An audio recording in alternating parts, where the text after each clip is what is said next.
Attacking, dodging, sprinting, blocking, and jumping. What do all of these actions have in common? They all drain the stamina bar. What do they also have in common? They are all banned from this run, because today we will be beating Dark Souls 1 without the stamina bar. So let's get into the rules. 1. Any action that drains the stamina bar is now banned, obviously. No glitches or exploits, and no fun.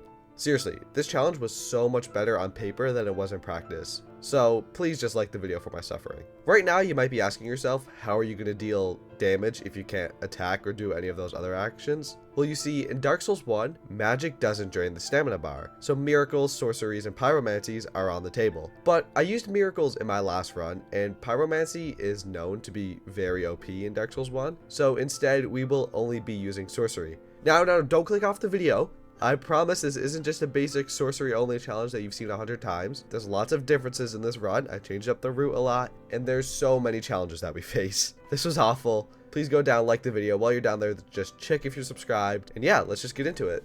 In the Asylum, we do nothing special. Just grab our Estus Flask and take down the Asylum demon. The main strategy is just stay out of his range and spam soul arrows. Sadly, this plan isn't very sustainable, but it works here, and only here, sadly. Once we take the Lordran Express out of there, we can finally start the run for real. Since I can't sprint, we take the slow walk over to the Undead Parish, and I notice a unexpected issue with this challenge. Every time I run into a gank squad of enemies, or even if there's just more than like 2 enemies, I can't run through them like I normally would. Instead, I need to slowly and carefully take them down each time, because if I don't, they're just going to gang up on me and kill me. And since I'm using sorcery in Dark Souls 1, every single spell I use is one less I can use at a boss. So bosses that have big gank squad runbacks to them are going to be a little bit harder because we're going to have to manage our spells a lot more. Once we make it to the first bonfire, I throw levels into Vitality as we will be getting hit so much in this challenge. We make a slow push through the Berg, and then we just face tank the Flaming Barrel, which is something that we're going to be doing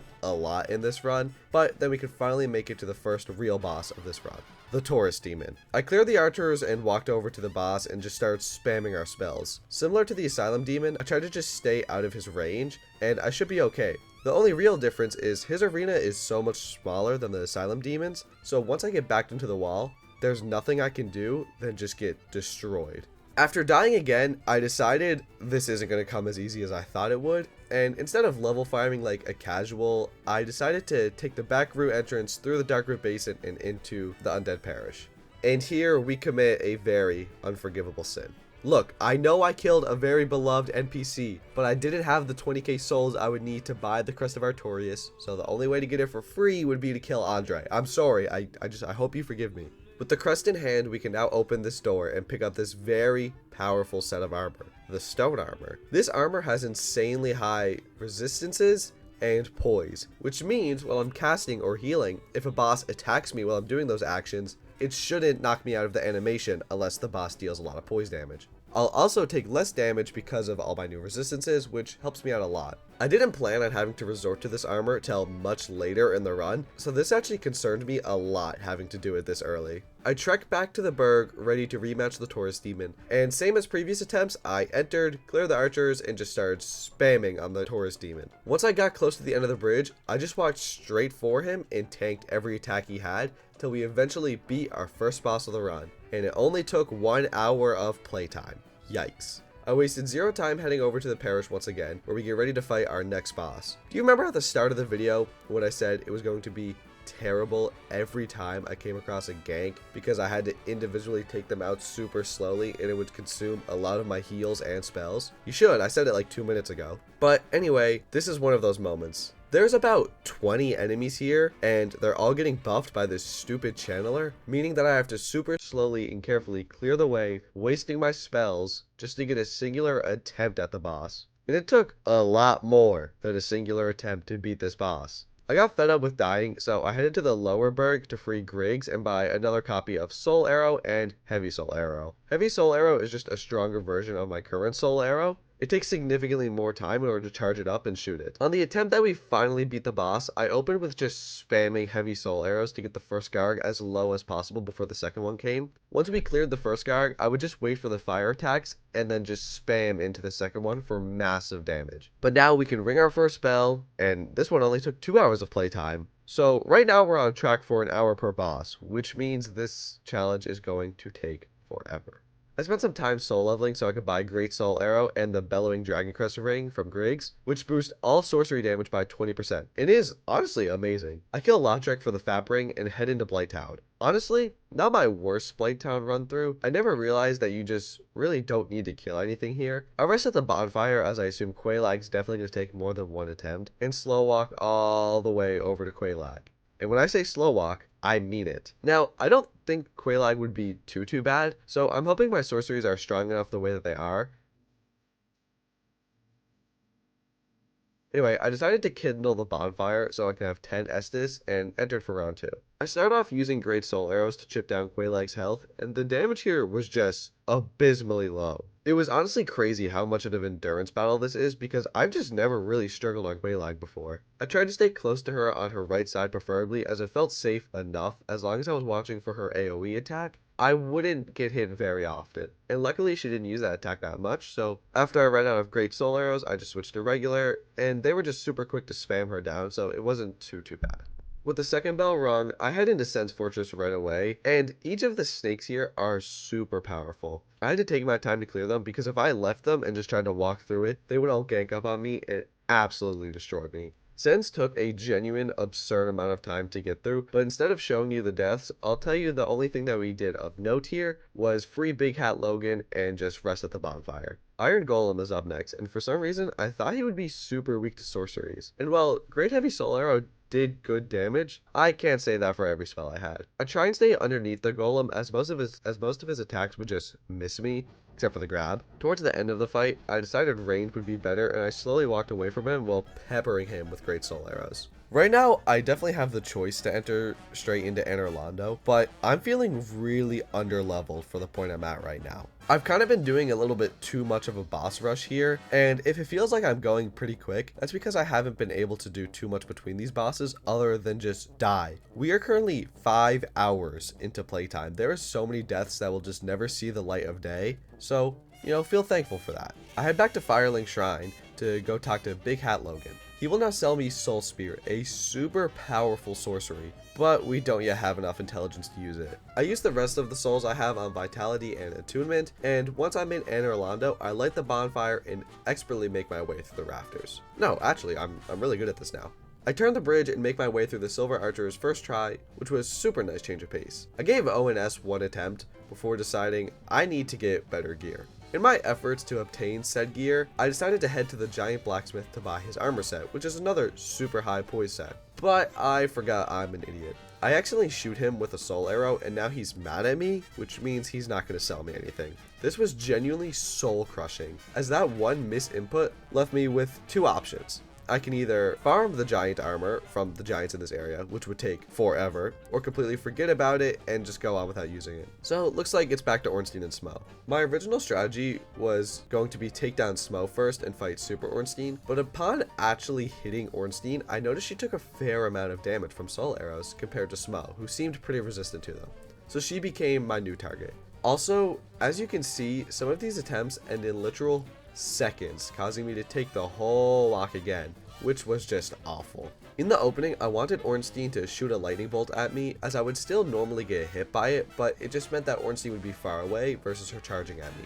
I had the bonfire kindled, which gave me 10 Estus, so whenever I had the chance, I was just chugging Estus in order to keep my health up. Eventually, after many attempts, Ornstein fell, and we could finally take on Super Smough. Damage was pretty low to Smough, but once you get to this phase, the boss does get a little bit easier. All I had to do was just keep my distance from him and use the poles to my advantage to bait out some of his attacks and have him miss me. Even his charge attack I was able to avoid sometimes if I had the right positioning. All I had to do for the rest of the fight was just keep walking backwards and keep dealing damage. There we go. Ornstein and Smough defeated without stamina and without Soul Spear. Pretty impressive accomplishment if you ask me. Now, I definitely could have just soul farmed and got Soul Spear and probably done this in way less time, but I promised you guys at the start of the video that I would make this unnecessarily difficult for myself, so there you go.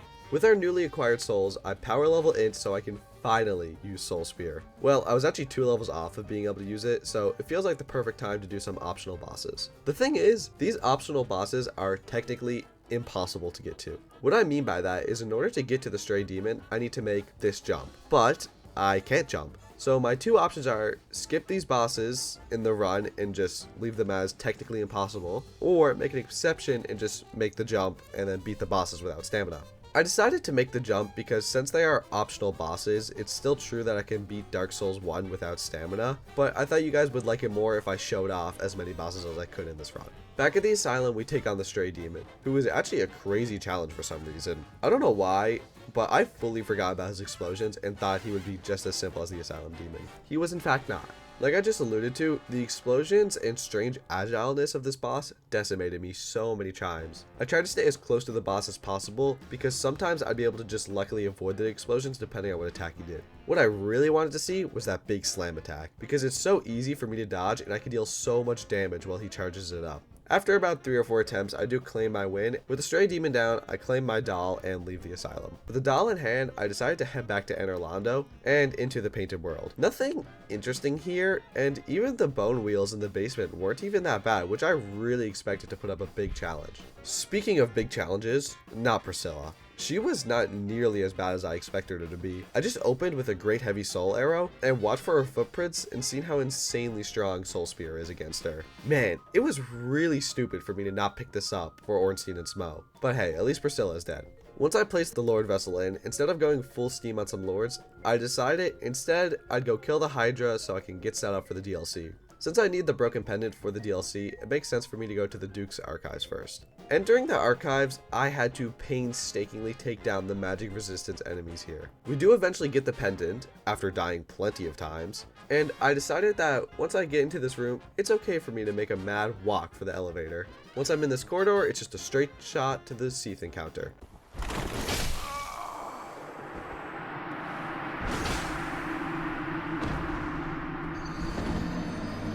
I have literally never in my life died once to this enemy. I completely forgot it even existed. So yeah, I'm pretty pissed off right now. On a second attempt, I do make it to Seath and promptly die in order to get sent to the prison. From the cell, I kind of just slowly make my way down the steps and take out all the blue things that come at me. On my first attempt, I did fail to turn off the music as I just died, but when I respawned, the music had stopped and all the blue people weren't attacking me, which was really weird, but very welcome for this run. Even though they weren't attacking me, I did attack them because I needed to talk to my boy, Big Hat Logan. With Logan locked, I just have to continue through the archives as normal, and it does go pretty normal. It really wasn't that bad walking through the staircase area. We get Logan's key and set him free. We buy Crystal Soul Spear and head to challenge another optional boss, Dark Sun Gwendolyn. He gave me a fair amount of trouble last challenge, and I think that's just because that was the first time I ever fought him. So here's the second time I ever fought him. Going in on my second attempt ever fighting him, it was actually pretty nerve-wracking, but holy cow, he is super easy. I think that is the general consensus of the boss, but it just blew me away how simple it was to just walk up to him, cast Soul Spear 4 times, and then boom, instant 40k souls deposited into the bank account. With Gwendolyn, I power level my int up to 44 so I can equip Crystal Soul Spear, and I really wanted a challenging boss to test this out on. So, you can guess where I went. Look, it's no secret Pinwheel is the easiest boss in the game, but he still has a higher health pool, so seeing Crystal Soul Spear take over half of his health was awesome. And we got the only mask that's bad for this challenge. In the Tomb of the Giants, I'd spend way too long trying to find the bonfire, but once we do, I can start making my way over to Nito. Once I drop into this arena, I chug some Estus, and prepare for Nito to get closer. For some reason, I foolishly thought that if I didn't move, his skeletons wouldn't attack me, but I was quickly punished for assuming that. Instead of attempting Nito again, I decided to level up my Estus Flask again and go take on Sif. I always forget about Sif as a boss. Right up until it's time for me to start taking on the Lords, and it's honestly a shame because this is a really good boss fight, but I'm normally just so overpowered by the time I make it here. Even with no stamina, there wasn't much of a fight, as if you can just stay under her belly, it's a cakewalk. It's also important important to note that I did defeat the Moonlight Butterfly while I was here as well, just because I wanted the free 10k souls. With these new souls, I take them to Logan to finish buying out all of his stock. Most of you probably know where I'm going with this, but once you buy out Logan's stock and you kill him, he will drop the Tin Crystallization Catalyst, one of the best catalysts in the game. It does cut our spell usages in half, but the damage increase that we get from it is so worth it. With my new power, I decide it's finally time to go do the painfully slow walk to the DLC. Once in the DLC, we take on Sanctuary Guardian, but no worry, Crystal Soul Spear to the rescue. Okay, maybe I could have done this boss much earlier in the run, but for some reason the DLC has been scaring me a lot in this challenge, and I've just put it off like crazy. And maybe my worry has been for good reason, because up next is Taurus. I once again give Homing Crystal Soul Mass another chance, and it does fairly well on damage to be honest, but nothing compared to Crystal Soul Spear. And this just made the fight so much easier. But honestly, after those first 2 casts of my strongest spell is gone, it gets a little bit harder. I spent this whole fight just casting spells that progressively got worse and worse. But luckily, as my spells got weaker, his health got weaker, and we were able to take him out on our first try. I was so worried for that boss for just no reason, but I guess like most things that we put off, it truly just wasn't that bad. My run through Ulasil was terrible, but after genuine hours of trying to get through here, I made it to the Chasm of the Abyss. We're down here for 2 reasons. 1, to kill Manus, and 2, to get the strongest sorcery spell in the game. You see, if you just run to the left here and clear out all of these enemies, you can pick up Dark Bead. Genuinely the strongest sorcery in the game. And for everyone who is ready to click off the video because, oh, this challenge isn't hard anymore, he has the strongest spell in the game, there's still hours of footage left and hundreds of deaths to go. Instead of taking on Manus, I assumed that I was going to be a little bit too weak for him, and so I decided to return to the Tomb of the Giants to challenge Nito again. This time when I dropped in, I tried to take his skeletons out, but realized it wouldn't really be for anything as I can't permakill them. So I instead just ignore them and hope that Nito takes them out. I focus all of my fire on him, and oh, that's the power of Dark Bead. Ooh, baby. That was pretty easy. With the 60k souls from Nito, I give myself another attunement slot and level health, because trust me, we're gonna need it. Now I have a decision to make. Right now, I can go take on the 4 kings, Seath, Manus, Calamite, or the Lost Izalith Gauntlet. All of those things I really don't want to do, so I give myself the worst advice possible and go take on the easiest one first. Seath. In Seath's arena, I really want to beat him first try because after the cutscene, it'll spawn me right next to the crystal, but on following attempts, I would have to walk around him in order to break the crystal. Once I do break his crystal, he gets a tiny stun, so I use this to cast Crystal Homing Soul Mass and just walk up right into his tentacle pit. I don't like that sentence. He's pretty resistant to magic, so not even Darkbead does a crazy dent in his health, but he's pretty weak to just me getting in his pits and spamming. He falls surprisingly easy, and with 2 lords down, I get a little optimistic. I still power level health though. Enough putting it off, it's Lost Izalith time. Ceaseless is up first, and since I can't sprint, I figured walking all the way back to the fog gate without dying to do the easy kill on him would be impossible. So for the first time in any challenge runner's career, I took him down the intended way. For some reason, this made me nervous, but I forgot that Ceaseless is like an early mid-game boss, which means he doesn't have a whole lot of health. There really isn't much to say between bosses, so here's me destroying Demon Fire Sage and Centipede Demon. Centipede Demon did take 2 or 3 attempts though. Finally, we make it to the bed of chaos. I'm not crazy to be a little afraid of this boss, right? I mean, after you attack his first fruit thing, the boss turns into a platforming level, and I can't jump. So after destroying the first shield thingy, I start slowly making my way around to the next one until I died. No worries, this boss is checkpointed, so after the extremely annoying walk back, we can go back in and destroy the second one. And then we have an easy walk to the center, a easy walk to the center and kill. Thank you. I see why everyone hates this boss. With no more bosses to fill my time, it's finally time for the 4 kings. Ha! Just kidding, we're going back to the DLC. I'm way too nervous for the kings. Similar to Seath, Manus is also pretty resistant to magic, except that he's extra resistant to dark magic as well, so Darkbead isn't gonna be our silver bullet that it normally is. Manus beats me a lot, and so the main strategy was just to get lucky with whatever attacks he uses. I find I was safe like 40% of the time if I just stayed to his left side, and I can't even give you advice for this boss because I just hugged his left side, chugged Estus, and tried like 30 plus times. Just make sure that you are attacking as often as you can and you will eventually get your kill. Calamite is next, and even though he has the same health as Manus, I wasn't that worried because he's just a little less aggressive, which means I should be able to take him down easier, right?